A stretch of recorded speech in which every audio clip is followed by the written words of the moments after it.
Dear students, once again welcome back to Biofrontier classes. This is the only platform where you can get concept-based, concise and information-rich videos on life science. Our classes get students starting from higher secondary medical aspirants, and we also cover syllabus of various competitive examinations as well. In our previous class, we have started the chapter Body Fluid and Circulation, chapter 18 plus 11. And we have completed the blood components and several other topics as well. Today we will study about the erythrocyte, first formed elements of blood. So without any further delay, let's begin today's class.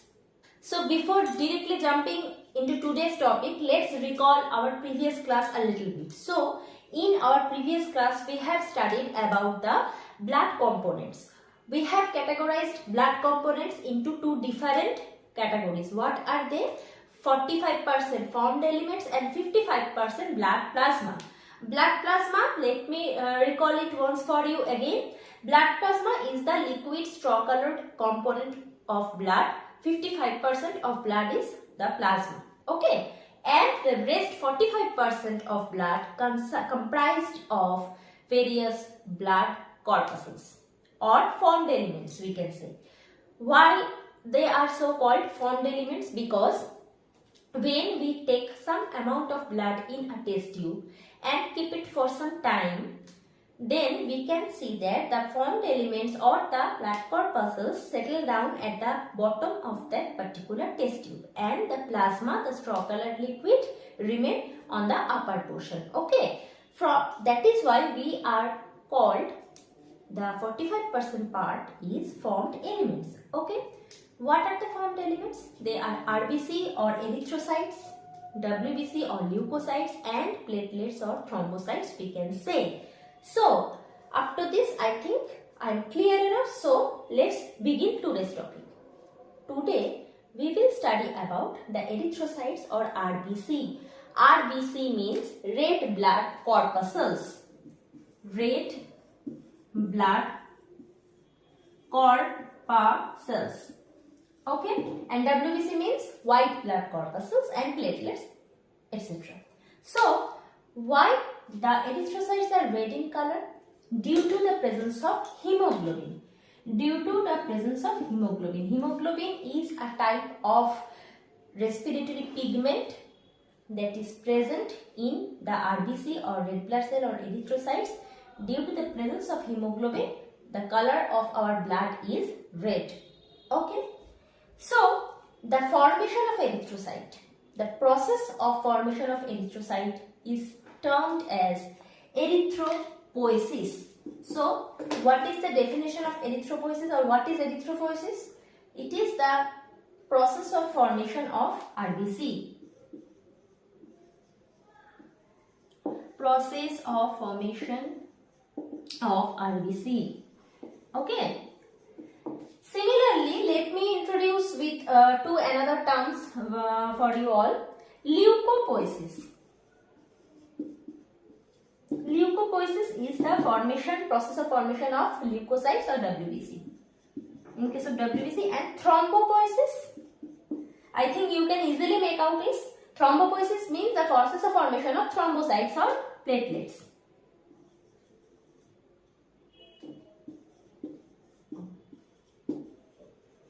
Is related with platelets. Okay, so these are the very important terminologies. I think you are noting it down in your copy for your upcoming examinations. Okay, so we already know the process of formation of RBC is termed as erythropoiesis, right?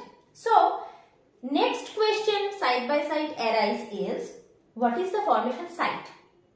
In our body, what is the particular designated site where do the RBCs will form?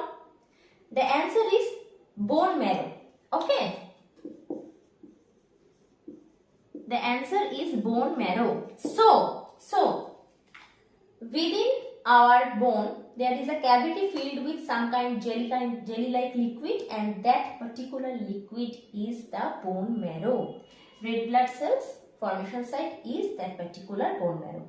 So another side by side question arises here.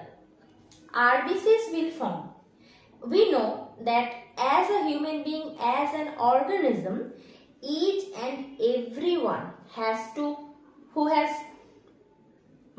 were born has to die after a particular point of time. So likewise, as a cell, RBC average, we can say the average life of RBC is 120 days. Average life of RBC. After formation, RBC will remain alive or active for 120 days. After 120 days, the mature or old RBCs will eventually die. And as a result, various consequences is there. We will focus on that particular consequences on today's later on. Okay, so as bone marrow is the formation site of RBC, graveyard of RBC is which organ? Spleen. Graveyard of RBC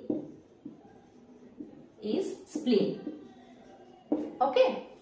Coming to the next part, graveyard of RBC is what? Spleen organ. So, after maturation or after completion of 120 days, each and every RBC will go to that particular organ which is the graveyard of RBC, spleen. Okay. In that particular organ, the mature or old RBC will eventually break down. We all know within the RBC, hemoglobin is there. What is hemoglobin? Hemoglobin is the respiratory pigment which is red in color. That is why we call it as red blood cell or erythrocytes. Clear? So, we all know that hemoglobin is made up of two parts. Heme, the iron portion, and globin, the protein part. The iron, after depletion or after breaking down of the mature RBC, the iron portion will get stored eventually in the liver. And when the next batch of new RBC will begin to start or begin to form, that stored iron will be utilized there in the formation of new RBC. Okay, so that is the way actually iron will get recycled in the process. Okay, let's what is left? The left portion is protein part. So, after the breaking down of RBC, two types of pigments will give or byproducts. It is actually byproduct are the correct terminology. Bilirubin and biliverdin will give rise eventually after the breaking down of mature RBC. Bilirubin is orange or yellow in color and biliverdin is green in color. They are the byproducts of breaking down or dead RBCs. Okay. So, we all know bilirubin is the orange or yellow color or the pigment that is responsible for the color of urine and color of stool actually. So, up to this I think I am clear enough. So, now let's begin with the characteristics of RBC. What are the unique characteristics for which RBCs are solely responsible for oxygen supply to each and every part of our body without any delay. So, let's continue that portion. What are the different unique characteristics of RBC which make them so important for our body? That is the only ability of those blood corpuscles to carry oxygen and deliver it to different parts of the human body. And there is a very important information I would like to give you here, that the formed elements, which is the blood corpuscle part of blood, maximum portion is occupied by RBC. Okay, like if we categorize it in by 100%, 99% is RBC and only 1% are comprised of the WBC and thrombocytes. So we all know RBC is the amount of RBC in our blood. Actually, the human body contains 5 liters of blood. 5 to 5.5 million RBCs are there. 5 to 5.5 million RBCs are there, which is a huge number. Okay, so these are the 4 unique characters of RBC which define it so much important for us. First is the high surface to volume ratio. The shape of the RBC is biconcave, we all know, somehow like this. Sorry, I am very bad at drawing. Okay, so kindly manage this. So this is somehow the shape of the RBC. Kindly cooperate. So high surface to volume ratio is the one of the important characteristics of RBC. It gives it more surface area for the gaseous exchange, more surface area to carry more oxygen, and more oxygen carrying means more oxygen is delivered to the each and every part of the body. The next is less center to periphery distance. Less center to periphery distance, and this particular character of RBC helps in quick exchange of oxygen and carbon dioxide and various respiratory gases. Third is more flexibility. So the third point is more flexibility. Due to the biconcave shape of RBC, and it is very actually the cell membrane of RBC is very elastic. As a blood corpuscle, it is not so elastic, but the cell membrane is so elastic, that is, it is very much flexible. Flexibility is very high amount, in very high amount present in RBC. That is why it can pass to minute, within the minute to minute very soft vessels as well. And the fourth point is great power to withstand osmotic pressure. Due to the disc-like biconcave shape, it can withstand, it can tolerate huge osmotic pressure difference, osmotic gradation difference in our body. Okay, so these are the four unique characteristics which make RBC so much important for us. Once again I am repeating, high surface to volume ratio, it gives it high surface area for greater surface area or more surface area for what? For gaseous exchange.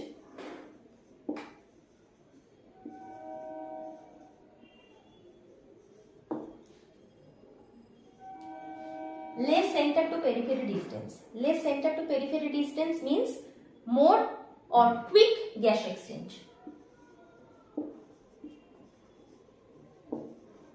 Okay, more flexibility means it has the ability to pass through narrow capillaries.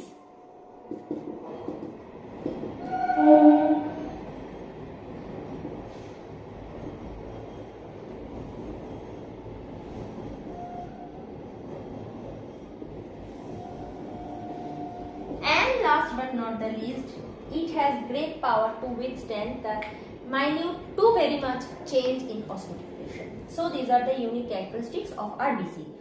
Coming to the next portion, I will incorporate here some important terminologies related with the RBC. What are they? We all know what is the average diameter of RBC? 7.2 micron. Okay, what is the thickness? Somehow 2.2 micron. These are the important notes. You should note it down in your copy. MCQ questions will come each and every year from that part. Thickness of RBC 2.2 micron and diameter is 7.2 micron. So let me erase this first.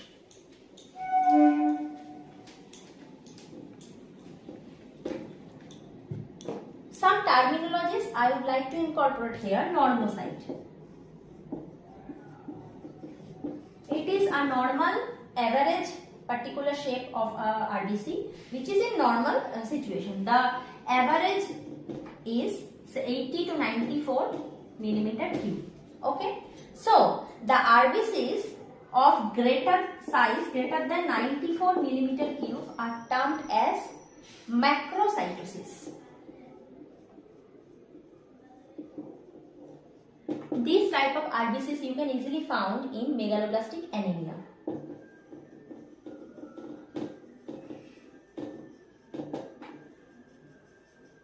Megaloblastic anemia, okay? And those RBCs having less than 80 meter cube size are termed as microcytosis.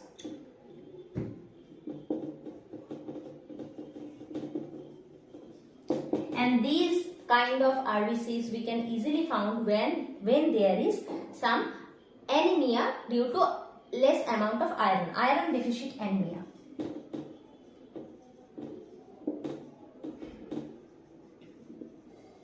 Okay. Next terminology is poikilocytosis. Whenever there is huge amount of old RBC in circulation, then with the time it will age. As there is huge amount of mature or old RBC, near to death RBCs are there in the circulation, we can found different shapes of RBC, different shaped RBCs in the circulation, and these different or malformed RBCs are termed as poikilocytosis. The next is anisocytosis. Again, when there is iron deficiency anemia, then we can found anisocytosis or this kind of RBCs.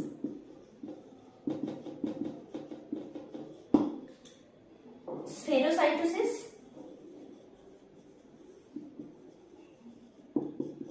When instead of having biconcave shape, if the RBC will follow spherical shape, then we will term those RBCs as spherocytosis. Instead of biconcave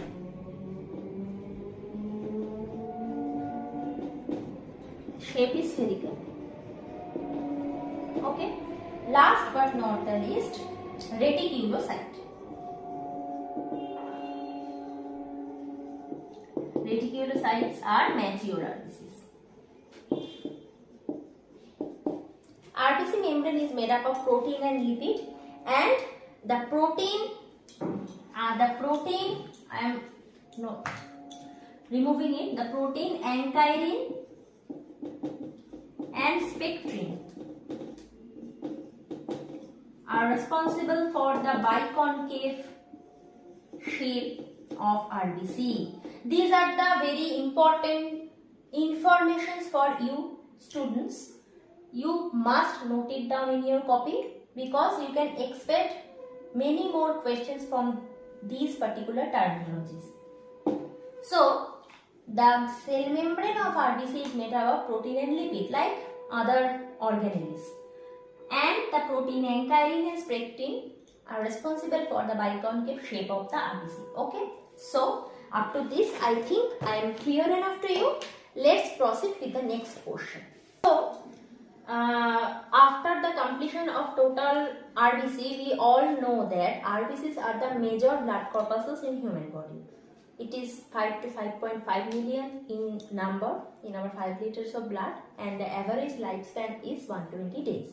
Okay, so what are the mainly the main function of the RBC is to carry oxygen. It will carry oxygen. Oxygen will bind with the hemoglobin portion and form oxyhemoglobin, and it will deliver oxygen to each and every part of human body. And besides delivering oxygen, also the carbon dioxide produced as a byproduct or as an excretory product, it also catches the carbon dioxide and help to excrete the carbon dioxide by delivering the carbon dioxide from the blood from each and every cell and delivering it to the lungs, and so that it can we can exhale out from our body. The RBC has a major role. Okay, so depending upon this, there are some disorders or diseases related to we can say disorder as to be very precise. Anemia and thalassemia. Anemia is the shortage of blood. In general language, we are used to say that shortage of blood is related to or referred to as anemia. But anemia can be of different types. Like anemia mainly related to the reduction of the number of RBC. Whether if the value of RBC will slow down or will eventually fall, then this will lead to anemia. Or if RBC number of RBC is very much high, but the hemoglobin contained within the RBC is abnormally produced or not so efficient for carrying oxygen. These two scenarios can be there if a person facing anemia. Okay, so anemia can be of different types, like hemorrhagic anemia,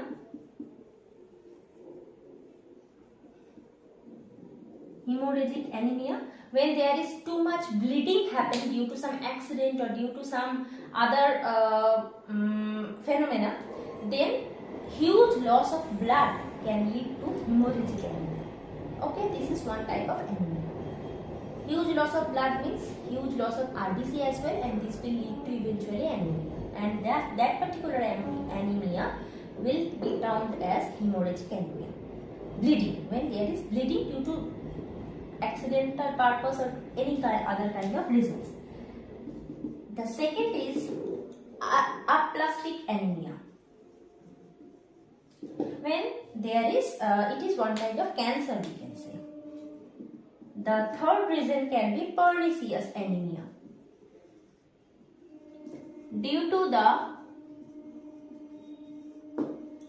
shortage of vitamin B12, cyanocobalamin. If vitamin B12 is not sufficient in our blood, in our system, then this will lead to pernicious anemia. Okay?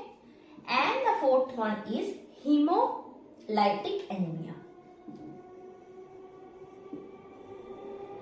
Hemolytic anemia means when the RBCs will burst,